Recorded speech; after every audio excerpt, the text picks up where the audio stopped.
Hola, quinta y penúltima parte ya de esta entrevista con Raúl Jiménez, en la que nos va a hablar de los puntos de tensión, algo muy importante en toda técnica vocal, así como nos va a explicar qué significa el aperto coperto, es decir, nos va a hablar de la copertura y de la importancia de la misma a la hora de atacar los sonidos agudos. Es una parte muy técnica de la explicación, pero que creo que resulta fascinante, la verdad. Un saludo.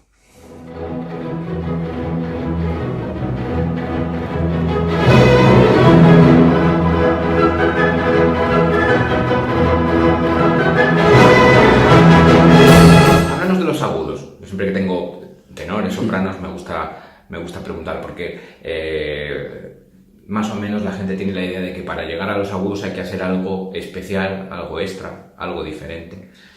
Ay, qué difícil esta respuesta. Voy a decir que los agudos o los tienes o no los puedes ir a comprar al supermercado. Pero,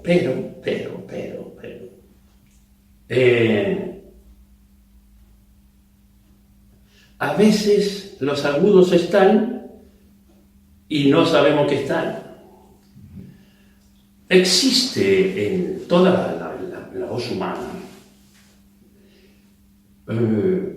puntos de tensión. Los puntos de tensión están bastante definidos en las voces. Lo que se llaman pasajes también, ¿no? Se llaman pasajes, exactamente. Ahora, ¿qué es el pasaje?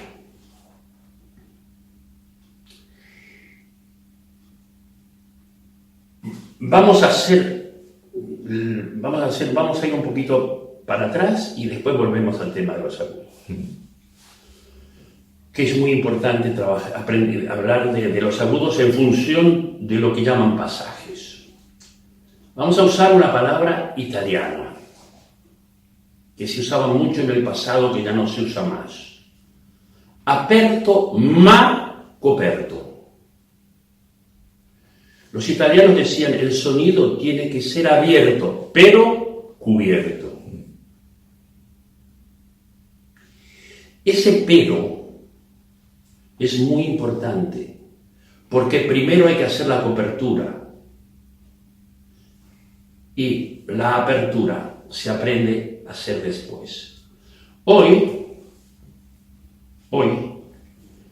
la mayoría de los maestros empiezan a trabajar la apertura en lugar de trabajar la cobertura. Si yo te doy una manta y te digo cúbrete, la mente de un cantante hace esto.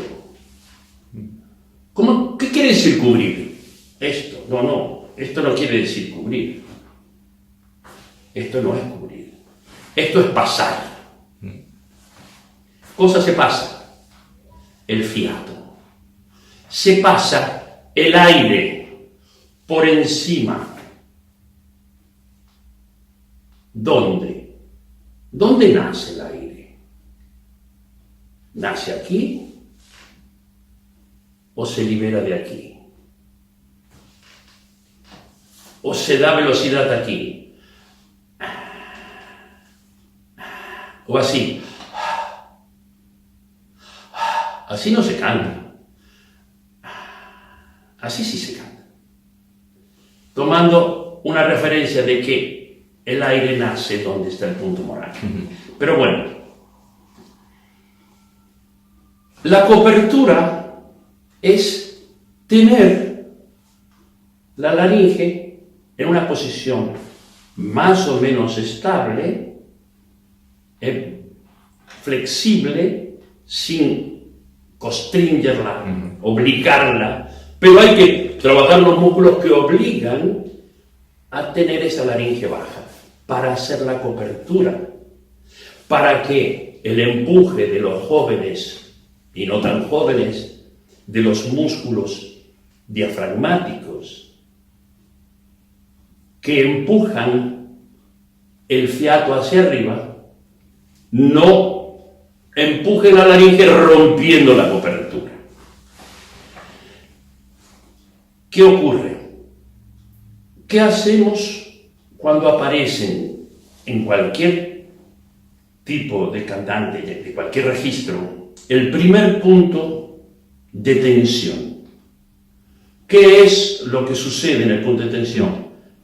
Que la impedancia o la resistencia muscular, esa incomodidad que aparece en las primeras notas del pasaje, no las queremos afrontar. Y dice, caramba, voy a forzar. No, vas a trabajar. Ahí vas a hacer trabajar el músculo, no dejes que el músculo suba. Dice, pero es que tengo que pasar el aire. Bueno, pasa el aire, pero una milésima de segundo antes ten el músculo y pase el aire después. ¿Cuánto? ¿Cuándo lo paso? Hasta que aprendas que no se cae. Hay que sostenerlo, tenerlo, y así ir venciendo los puntos de tensión. Eso es un trabajo bastante complicado, pero hay que hacer un seguimiento de ese trabajo.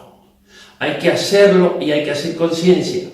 Y el profesor tiene que estar mirando qué está pasando en esos puntos de tensión. Y el cantante joven tiene que darse cuenta de decir, no puedo, ya van a obedecer. Y es ahí donde tienes que tener paciencia.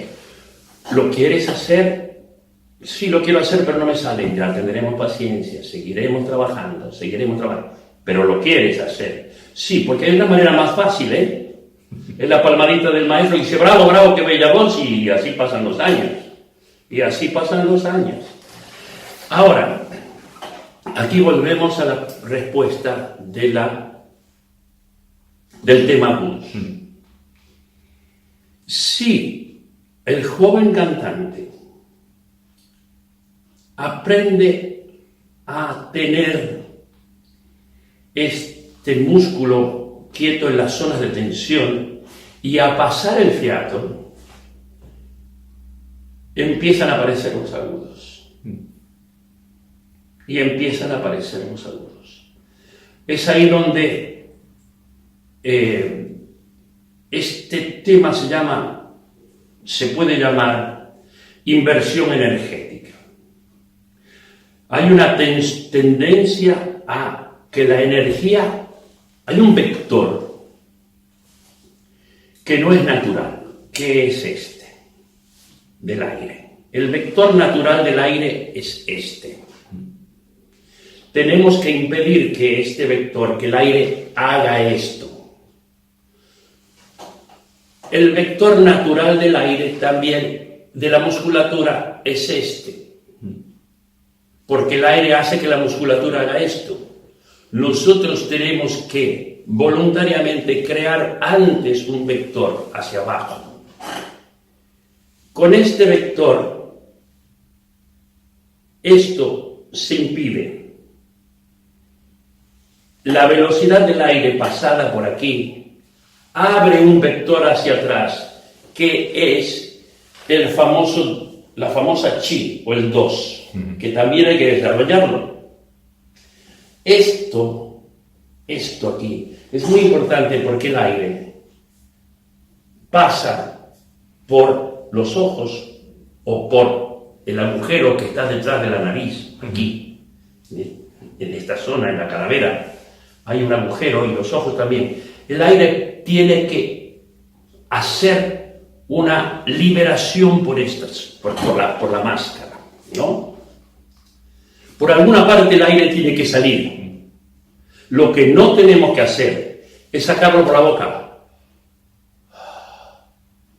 Porque ahí el sonido se despasa. Mejor dicho, el aire se despasa.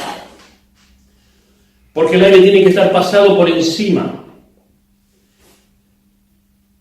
De esa manera, la impedancia de la máscara ayuda a la impedancia de las cuerdas vocales. Esto es un poco complejo explicarlo, pero creo que más o menos se entiende, más o menos. La resistencia de un joven a impedir es enorme, porque esta incomodidad la entienden como fuerza. Mientras tanto, eso es trabajo. Fuerza es todo lo otro. Eso es fuerza. Porque en algún momento se va a hacer fuerza. Yo me acuerdo cuando era joven, estudiaba en la escuela industrial. Entonces teníamos uno de los primeros libros de física, de química, de física. Y nos reíamos porque ahí había un dibujo donde mostraban que era fuerza y que era trabajo. Y había una persona subiendo y bajando una pesa. Y entonces muestra que eso es fuerza. Mientras que trabajo es el hombre levantando la pesa y caminando con la pesa. Caramba, si no hace fuerza, ¿qué es lo que hace? Bueno, eso es sutil, pero eso es lo que pasa con un diafragma. Volvemos al inicio, que hay que levantarlo, dejarlo estable y mover el fiato, el aire, el texto, la música, la dinámica, dejando ese diafragma lo más quieto posible. Manipulación, trabajo. Un diafragma quieto, que no baja ni sube. Lo va a hacer porque no se puede ir contra la natura a tal punto. Es ir contra la naturaleza. Pero es lo que hay que tratar de que suceda. Sí, es que tú dices que el joven cantante a veces no quiere, le da miedo. Yo diría le da miedo. Porque hay un problema, y es que hay una gran cantidad de maestros de canto, gran cantidad de cantantes que dicen, no, cantar es cómodo, cantar es relajado, si canta come si parla. Todo este tipo de frases pues eso, del libro de Paulo Coelho, que al final pierden más que ayudan. Porque a mí lo que estás diciendo tú, ¿no? por hacer una aclaración, es en el acto de la fonación, en el acto de la emisión, no hay nada artístico. Es físico, lo artístico es luego. Pero caramba, claro, Raúl, gracias. Mira, me has traído a la memoria. Hace poco vi al grande maestro Alfredo Kraus, ¿no? Cantar un Werther en un video que ustedes pueden entrar a verlo tranquilamente, que lo podemos encontrar en YouTube. Teatro Colón, 1982, algo así creo que es. Y está en distintos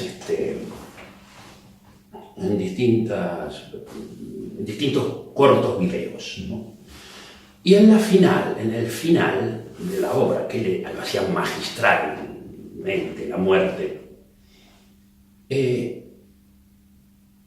canta sílaba por sílaba, pero como una máquina.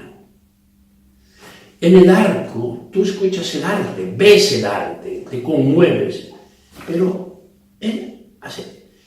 Cuando una vez me vio que yo estaba estudiando Werther, un rol que no he cantado nunca, pero lo estaba estudiando, me dice, te voy a dar un consejo para esta obra. Cántalo como si fueran las fichas de teléfono. ¿Se acuerdan de los teléfonos estos antiguos que caían las fichas así, que comprábamos fichas en lugar de poner moneda, fichas? Dice, cada sílaba tú la pronuncias y la dices así. Así, una por una vas haciendo, y aparece el legado perfecto. Tú vas dejando pasar una por una y ya verás cómo sale el rol. Y este gran maestro cantaba así. El arte es otra cosa. El arte no es... Una vez una gran cantante estaba haciendo la comida en su casa con sus hijos. Y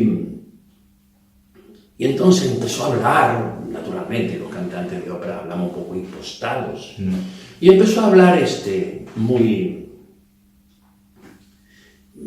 apasionadamente. Y uno de los hijos le dice, mamá, dice, no estás en el teatro, estás aquí con nosotros. Y dice, si tú supieras lo espontánea que soy ahora, déjenme ser espontánea, porque en el teatro no hago nada que sea espontáneo. Es así. Y no voy a decir el nombre, pero qué artista es aquí. Le sucedió esto. Es que hasta en el silencio está calculado. Ahora tú me dices, pero ¿ustedes no se emocionan nunca? Sí. Sí, cuando estamos en casa, cuando empezamos a leer el texto, cuando empezamos a entender la obra, cuando estamos aquí. Lloramos aquí, lloramos aquí, lloramos aquí, pero cuando estamos en la partícula no lloramos más. Porque hay que llegar hasta el pequeño nudo. ¿Por qué? Nuestro arte es un arte efímero. Nosotros somos reproductores. Tenemos que construir un gran castillo que es un castillo de humo, un castillo de naipes. Que cuando termina el aplauso lo soplamos y se cayó y mañana tenemos que volver a reconstruirlo y es poner un naipe y otra cartita y otra cosa más y haciendo de cartón. Es muy suave, es intangible.